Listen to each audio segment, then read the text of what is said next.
ফের সামাজিক যোগাযোগ মাধ্যম ফেসবুক বন্ধ করা হলো। তবে এবার শুধু মোবাইল নেটওয়ার্কে বন্ধ করা হয়েছে। সেই সাথে মোবাইল নেটওয়ার্কে রাশিয়া ভিত্তিক মেসেজিং অ্যাপ টেলিগ্রামও বন্ধ করা হয়েছে। সংশ্লিষ্ট সূত্র জানায়, শুক্রবার দুপুর 12টার পর মোবাইল নেটওয়ার্কে মেটার প্ল্যাটফর্মগুলোর ক্যাশ বন্ধ করা হয়। পাশাপাশি এই নেটওয়ার্কে টেলিগ্রামও বন্ধ করা হয়েছে। জানা যায়, গতকাল বৃহস্পতিবার রাত থেকে দেশে ইন্টারনেটে গতি স্বাভাবিক হচ্ছিল। দেশে মোবাইল ইন্টারনেট ব্যবহারকারী 12 কোটির বেশি।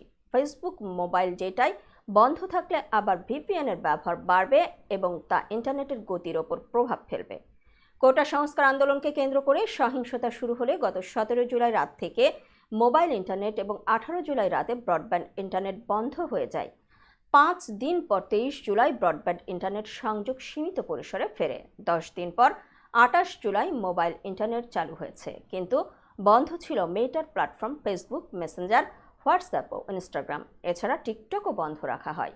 অন্যদিকে ব্রডব্যান্ড সংযোগে ইউটিউব চালু থাকলেও মোবাইল যেটাই তা বন্ধ ছিল। 31 জুলাই বেলা 2টার পর থেকে তা চালু হয়।